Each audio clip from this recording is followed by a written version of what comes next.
Previous cloze test 1లో 5 నేర్చుకున్నాం మనం regarding to cloze test. So ఇప్పుడు 6th వన్ గురించి మాట్లాడదాం. ఇందులో 4 brothers of a family dash అన్నాడు.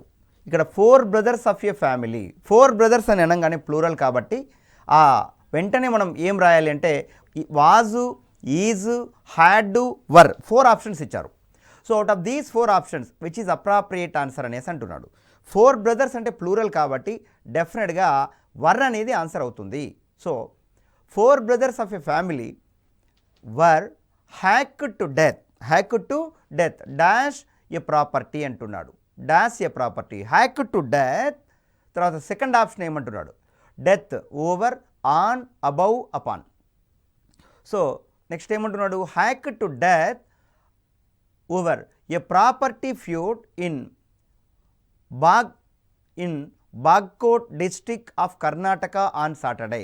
సో సెకండ్ ఆప్షన్ ఏంటి అంటే ఓవర్ అనేది కరెక్ట్ ఆన్సర్ అవుతుంది. 9 of the accused. Next one ఏమంటున్నాడు చూడండి, 9 of the accused dash arrested. So ఆ ముద్దాయిలు ఎవరైతే ఉన్నారో వాళ్ళలో 9 మంది అరెస్ట్ చేయబడ్డారు అంటే 9 of the accused dash arrested అంటే ఏం రాయాలి అక్కడ. థర్డ్ వన్లో అప్రాప్రియేట్ ఆన్సర్ ఏంటి అంటే హ్యాస్ బీన్ కరెక్టా, హ్యావ్ బీన్ కరెక్టా, హ్యావ్ కరెక్టా, హ్యాస్ కరెక్టా. హ్యావ్ బీన్ అనేది కరెక్ట్ అవుతుంది, హ్యాస్ అనేది రాంగ్ అవుతుంది. బికాస్ 9 మంది అని చెప్పేటప్పుడు ప్లూరల్ కాబట్టి హ్యాస్ రాదు. సో దట్ హ్యాస్ బీన్ రాదు. సో నెక్స్ట్ వన్ హ్యావ్ అనేది కూడా ఆన్సర్ రాదు, ఎందుకంటే వాళ్ళు అరెస్ట్ చేయబడ్డారు అంటే ప్యాసివ్ వాయిస్లో చెప్పాలి కాబట్టి second option that is B option have been అనేది అప్రాప్రియేట్ ఆన్సర్ అవుతుంది. రైట్. నెక్స్ట్ వన్ ఏమన్నారు చూద్దాం. Putani families of Madhurakandi village in Jamkhandi taluk a quarrel dash between అన్నాడు. So a quarrel dash between అనే దాంట్లో ఇప్పుడు ఏం రావాలి, నెక్స్ట్ వన్ ఆల్రెడీ ఇంకోటి ఉంది. According to sources there was a property dispute between the Madaraddi. తర్వాత ఏముండాలి, ఫోర్త్ వన్లో ఏముండాలి అంటున్నాడు. బిట్వీన్ అనే మాట వాడాడు కాబట్టి ఆరు, and, as well as, endless ఈ 4 ఆప్షన్స్లో ఏది అప్రాపరియేట్ ఆన్సర్. సో బిట్వీన్ అనే మాట వాడుతున్నాడు అంటే డెఫినెట్గా అండ్ అనే మాట వస్తుంది ఆ వాక్యంలో.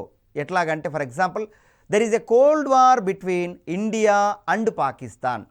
Murali is sitting between Pavani and Karunakar. So between అనే మాట వచ్చింది అంటే వాక్యంలో డెఫినెట్గా అండ్ అనేది వస్తుంది. సో ఫోర్త్ వన్కి అప్రాపరియేట్ ఆన్సర్ ఏంటి అంటే B option that is and. So next one చూద్దాం. So a quarrel dash between అన్నాడు. సో ఆన్సర్ ఏంటో చూద్దాం. Fifth one a quarrel break out, break up, broke out. So ఇక్కడ బ్రోక్అవుట్ అనేది కరెక్ట్ ఆన్సర్ అవుతుంది. Right, broke out. ఎందుకు ఇది కరెక్ట్ అంటున్నాము అంటే ఇది V2 వర్బు ఉంది. ఒక క్వారల్ జరిగింది అంటే అర్థం ఏంటి అంటే జరిగింది అంటే పాస్ట్ వర్బు వాడాలి మనం. కాబట్టి ఏ క్వారల్, ఫిఫ్త్ వన్కు a quarrel dash between them on Saturday రోజున వాళ్ళ మధ్య ఒక క్వారల్ జరిగింది. During which Puthani family members hack to death 4 men of the Madhureddy family. కాబట్టి అప్రాప్రియేట్ ఆన్సర్ ఏంటి ఫిఫ్త్ వన్కు అనేసి అంటే బ్రోక్అవుట్ అనేది కరెక్ట్ ఆన్సర్ అవుతుంది. Next one. సో ఇదే విధంగా 7th క్లోజ్ టెస్ట్ చూద్దాం. సో మీరు ఇక్కడ అబ్జర్వ్ చేయాల్సింది ఏంటి అంటే those who are preparing for SSC GD exam మీరందరూ హిందూ పేపర్ మీరు రెగ్యులర్గా చదువుతూ అలవాటు చేసుకుంటూ పలానా పదం ఎందుకు వాడాడు, ఇక్కడ ఈ వర్బ్ ఎందుకు వాడాడు, ఈ కంజంక్షన్ ఎందుకు వాడాడు, ఈ ఇడియం ఎందుకు వాడాడు అనే విధంగా మీరు ప్రిపరేషన్ కొనసాగిస్తూ ఉంటే అప్రాప్రియేట్ వర్డ్స్ ఏవి యూజ్ చేయాలి, ఏవి యూజ్ చేయకూడదు అనే దానిపైన కంప్లీట్ క్లారిటీ మీకు వస్తుంది. ఇవి ఎన్ని ప్రాక్టీస్ ఎక్సర్సైజ్లు ఎక్కువ చేస్తే అంత బాగా వీటిపైన గ్రిప్ వస్తుంది. రైట్. 7th వన్ చూద్దాం మనం. 7th వన్ ఏంటి అంటే డాష్ బెంగాలీ రైటర్ అన్నాడు. రైట్, బుద్ధాదేవ్ డాష్ గుహ. సో డాష్ బెంగాలీ రైటర్ అంటే అక్కడ ఏముండాలి, డాష్ బెంగాల్ రైటర్ అంటే ఎమినెంట్ అని ఉండాలా, చీప్ అని ఉండాలా, లార్జ్ అని ఉండాలా, అన్పాపులర్ అని ఉండాలా. సో ఒక గొప్ప బెంగాలీ రైటర్ అని చెప్పేటప్పుడు ఎమినెంట్ అనే మాట వాడతాం, కానీ చీపు, లార్జు, అన్పాపులర్ అనే మాటలు వాడం. కాబట్టి ఇచ్చిన ఆప్షన్స్లో ఎమినెంట్ అనేది అప్రాప్రియేట్ ఆన్సర్. అసలు ఎమినెంట్ అంటే అర్థం ఏంటి? గొప్ప అని అర్థం, పేరు మోసిన అని అర్థం, ప్రామినెంట్ అని అర్థం, పాపులర్ అని అర్థం. ఎన్ని అర్థాలు వచ్చేదానికి ఛాన్స్ ఉంది ఎమినెంట్ అంటే. కాబట్టి ఫస్ట్ వన్కి ఆన్సర్ ఏంటి అంటే ఎమినెంట్ అనేది కరెక్ట్ వర్డ్ అవుతుంది. So eminent Bengali writer Buddhadev Guha, author of many notable works such as Madhukari. Madhukari అంటే హనీ గెరర్ డాష్ సండే అన్నాడు. ఇక డౌట్ అక్కర్లేదు, ఇక్కడ డాష్ సండే అనేసి అంటే సెకండ్ వన్కి ఆన్సర్ ఏమవుతుందంటే died at, died on, died of, died in. ఇందులో డైడ్ ఆన్ అనేది ఎప్పుడు వాడతామంటే పలానా రోజున చనిపోయాడు అని చెప్పేటప్పుడు died on Monday, died on Friday, died on Saturday అంటాం. ఎప్పుడైనా ఎవరైనా ఒక వ్యక్తి ఏదైనా వ్యాధి వచ్చి చనిపోతే డైడ్ ఆఫ్ అంటాం. For example he died of cancer, he died of malaria, he died of COVID-19. ఆ విధంగా. మరి డైడ్ అట్ ఎప్పుడు వాడాలి? పలానా ఏజ్లో చనిపోయాడు అంటే డైడ్ అట్ వాడాలి. కాబట్టి హీ డైడ్ అట్ 79 అంటే ఆయనకు 79 వయసు ఉన్నప్పుడు చనిపోయాడు అని అర్థం. మరి డైడ్ ఇన్ ఎప్పుడు వాడాలి? ఏదైనా డైడ్ తర్వాత పలానా ఊర్లో చనిపోయాడు, పలానా సీజన్లో చనిపోయాడు, పలానా సంవత్సరంలో చనిపోయినాడు అని చెప్పేటప్పుడు డైడ్ ఇన్ వస్తుంది. ఇక్కడ డే అనే మాట స్పెసిఫిక్గా ఇచ్చాడు కాబట్టి డైడ్ ఆన్ అనే మాట అప్రాప్రియేట్ ఆన్సర్ అవుతుంది. ఏదవుతుంది? డైడ్ ఆన్ అనేది అప్రాప్రియేట్ ఆన్సర్. కాబట్టి డైడ్ ఆన్ సండే అనేది కరెక్ట్ ఆన్సర్. నెక్స్ట్ వన్ చూడండి.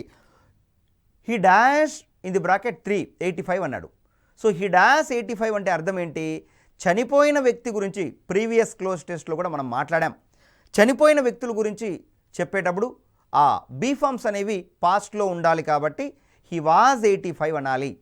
ఫర్ ఎగ్జాంపుల్ ప్రస్తుతం ఎవరైనా పరిచయం చేపిస్తూ నువ్వు చెప్పేటప్పుడు హీఈస్ 85 అంటే ఆయన ప్రాణంతో ఉన్నట్టు లెక్క.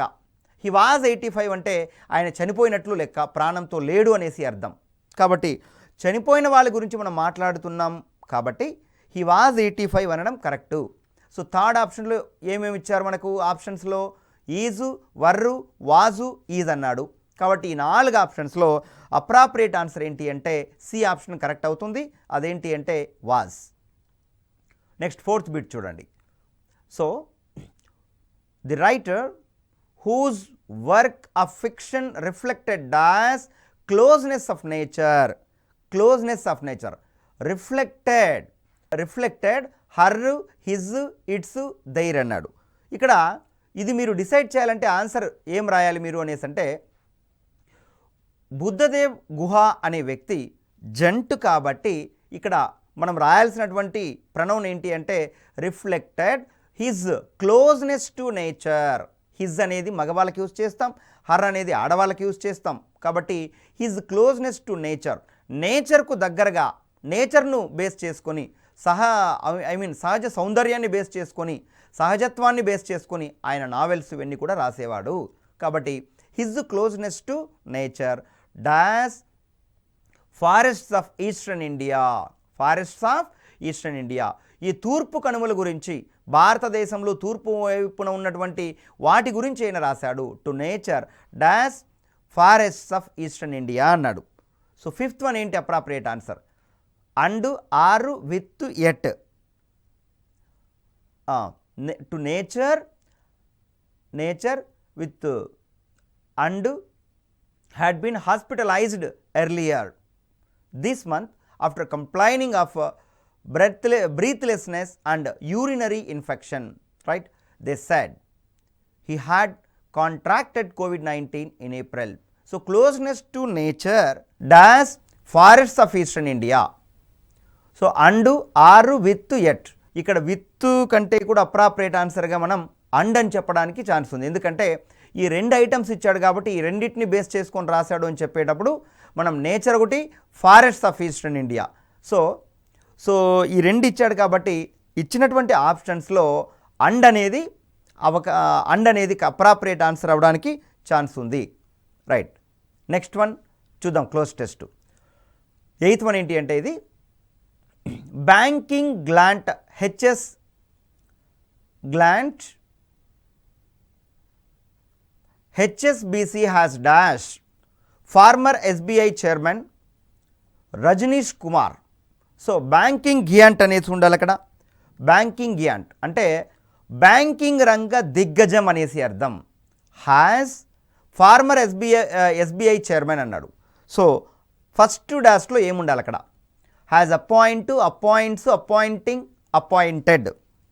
ఇక్కడ banking giant HSBC has appointed అని ఉండాలి. హ్యాస్ అపాయింటెడ్ ఎందుకంటే ప్రజెంట్ పర్ఫెక్ట్లో ఉంది కాబట్టి అపాయింటెడ్ అనేది కరెక్ట్ ఆన్సర్ అవుతుంది. సో అపాయింటెడ్ ఎక్కడ ఉంది? Option D option is right. First వన్కి D option is right. Next one చూద్దాం. Former SBI chairman Rajneesh Kumar as a non-executive director for dash Hong Kong headquartered Asia unit. Hong Kong headquarter, right? Rajneesh Kumar as a non-executive director for dash Hong Kong. For dash, for her, for his, for its, for their. అంటే bank అనేది మనిషి కాదు కదా, మనిషి కాదు కాబట్టి it's అనేది correct అవుతుంది, right? For its Hong Kong headquartered Asia unit. So Hong Kong హెడ్ క్వార్టర్గా పనిచేస్తున్నటువంటి దీనికి ఏషియా యూనిట్కి ఆయన నాన్ ఎగ్జిక్యూటివ్ డైరెక్టర్గా నియమితులయ్యారు. మిస్టర్ కుమార్ డాష్ అన్నాడు. Mister Kumar dash. మూడోదేంటి? Who, which, whom, whose. ఇక్కడ మిస్టర్ కుమార్ తర్వాత ఏముండాలి అంటే మిస్టర్ కుమార్ హూ అనేది అప్రాప్రియేట్ ఆన్సర్ అవుతుంది. Who retired from the country's largest lender తర్వాత డాష్ అన్నాడు. ఆ డాష్లో అప్రాప్రియేట్ ఆన్సర్ ఏంటి అంటే before, when, while, after. So lender 4 decades of service. After 4 decades of service, in October last year, was previously appointed as senior advisor by Baring Private Equity Asia and an advisor dash Kotak Investment Advisors. An advisor dash Kotak Investment Advisors. So ఇందులో fifth వన్కి ఏంటి answer అనేసి అంటే for with of to advisor to Kotak investment advisors. ఇక్కడ to అనేది appropriate answer అవుతుంది. Fine. ఇప్పుడు 9th one చూద్దాం. సో 9th వన్ ఏంటి అనేసి అంటే former prime minister PV Narasimha Rao daughter Surabhi Vani Devi dash elected అనేసి అన్నాడు. ఇక్కడ బాగా అబ్జర్వ్ చేయండి. ఇక్కడ హూమ్, హూజ్, విచ్, హూ అన్నారు. ఈ 4 ఆప్షన్స్లో కరెక్ట్ ఆప్షన్ ఏంటి? ఫార్మర్ ప్రైమ్ మినిస్టర్ మాజీ ప్రధానమంత్రి అని అర్థం. Former prime minister PV Narasimha Rao daughter Surabhi Vani Devi dash was elected to the legislative council. ఇక్కడ డాష్ ప్లేస్లో ఏముండాలంటే హూ అనేది అప్రాప్రియేట్ ఆన్సర్ అవుతుంది కాబట్టి who was elected to the legislative council. Who was elected to the legislative council dash Hyderabad Rangareddy. So second డాష్లో ఏముండాలి? To, from, through, with. ఇక్కడ Devi elected to the legislative council from Hyderabad Rangareddy Mahabubnagar graduates constituency. అక్కడ from అనేది appropriate answer అవుతుంది, right? A few months ago, కొన్ని నెలల క్రితం, was on Sunday. Sunday తర్వాత డాష్ ఇచ్చారు చూడండి. Was on Sunday by pro tem council chairman V Bhupal Reddy అన్నాడు. సో థర్డ్ వన్కి అప్రాప్రియేట్ ఆన్సర్ ఏంటి? Was on Sunday. ఏమన్నాడు? Sworn in, sworn on, sworn for, sworn out. ఇక్కడ స్వోర్న్ ఇన్ అంటే ప్రమాణ స్వీకారం చేయుట అని అర్థం. సో థర్డ్ వన్కి ఏ ఆప్షన్? ప్రమాణ స్వీకారం చేయుట అనేసి అంటే స్వోర్న్ ఇన్ అనేది కరెక్ట్ ఆన్సర్ అవుతుంది, రైట్? నెక్స్ట్ వన్ ఏమన్నాడు చూడండి. She had contested dash Telangana Rashtra Samithi ticket. She had contested, ఆమె కాంటెస్ట్ చేసింది. ఎక్కడి నుంచి కాంటెస్ట్ చేసింది? On a, with a, over a, upon a, right? She she had contested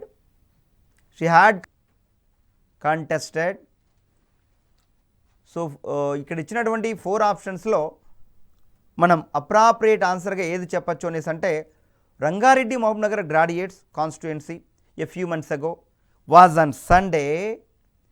Sunday sworn in by Pro Tem Council Chairman V. Bhupal Reddy. She had contested dash Telangana on contested వచ్చిన తర్వాత on వస్తుంది on Telangana Rashtra Samithi ticket. Legislative affairs minister V Prashant Reddy dash TRS leaders were present at the swearing in. So Prashant Reddy dash. So 5th వన్కి appropriate answer ఏంటి అంటే 5th వన్కి between or and with. Prashant Reddy V Prashant Reddy and TRS leaders were present at the swearing in. And అనేది appropriate answer అవుతుంది అక్కడ. Right, next one చూద్దాం. ఇక్కడ Jacques Rogge dash spent 12 years అన్నాడు. సో అప్రాప్రియేట్ ఆన్సర్ ఏంటి? Who spent, which spent. So Jacques Rogge dash spent 12 years అంటే who అనేది appropriate answer అవుతుంది అక్కడ. Who spent 12 years dash president of the International Olympics Committee from 2001 has died at the age from with as by. Right, appropriate answer ఏంటంటే ఇక్కడ spend 12 years with as by. 12 years with the president of the International Olympic Committee from 2001 years.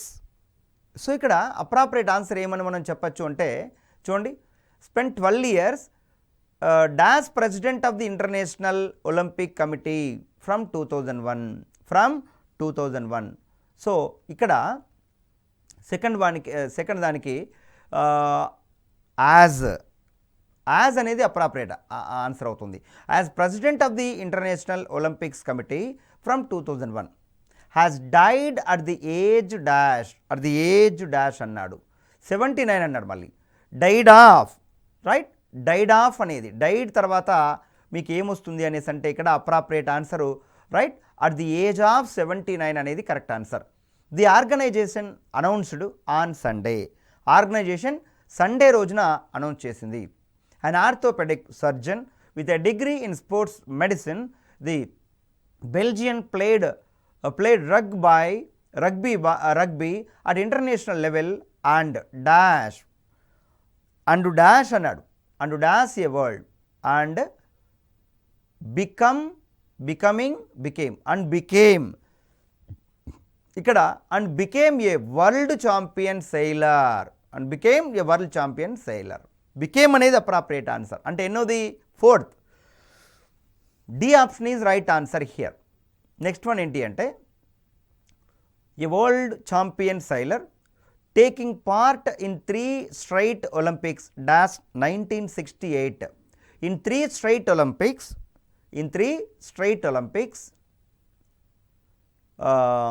Since till for from Olympics. Since అనేది correct answer అవుతుంది ఇక్కడ. Right, since. So this is about cloze test. మీరు ఎవరైతే 2020 next month నుంచి జరగబోయేటటువంటి SSC GD exam point of వ్యూలో cloze test అనేది 5 మార్క్స్కి ఉన్నాయి. 25 మార్కులకు 100 మార్క్స్లో 25 మార్కులు 25 మార్క్స్ జనరల్ ఇంగ్లీష్ వస్తాయి. ఈ 25 మార్క్స్లో synonyms 2, antonyms 2, one word substitutions 2, idioms 2, spellings 2, మొత్తం 10 అయినాయి. తర్వాత 3 మార్క్స్ కరెక్షన్ ఆఫ్ సెంటెన్స్లు ఉంటాయి. తర్వాత 3 మార్క్స్ ఏముంటుంది అనేసి అంటే 3 మార్క్స్కు ఫ్రేజ్ రీప్లేస్మెంట్ అనేది ఉంటుంది. మిగతా 4 మార్కులకి ఏముంటుందంటే ఫిల్లర్స్ అనేది ఉంటుంది. ఇప్పటికి 20 అయినాయి. Then the remaining topic is close test. మనం ఇప్పుడు క్లోజ్ టెస్ట్ గురించి మాట్లాడుతున్నాం. సో క్లోజ్ టెస్ట్ అంటే ఏమో కాదు, ఒక పారాగ్రాఫ్ ఉంటుంది. ఆ పారాగ్రాఫ్లో కొన్ని ఇంపార్టెంట్ వర్డ్స్ డిలీట్ చేస్తాడు. ఆ వర్డ్స్ ప్లేస్లో వేరే రిలవెంట్ వర్డ్స్, అప్రాప్రియేట్ వర్డ్స్ మీరు ఫిల్ చేయాలి. ఈ నేపథ్యంలో ఒక ఖచ్చితమైన కరెక్ట్ అయినటువంటి ఆన్సర్తో పాటు 3 ఇన్అప్రాప్రియేట్ ఆన్సర్స్ ఇస్తారు. మీ టాస్క్ ఏంటి అంటే అప్రాప్రియేట్ ఆన్సర్స్ను ఫైండ్ అవుట్ చేయడమే. రైట్, ఓకేనా? So with this we're going to conclude the topic about close test, right? In the next coming video we shall come up with a new topic. Thank you.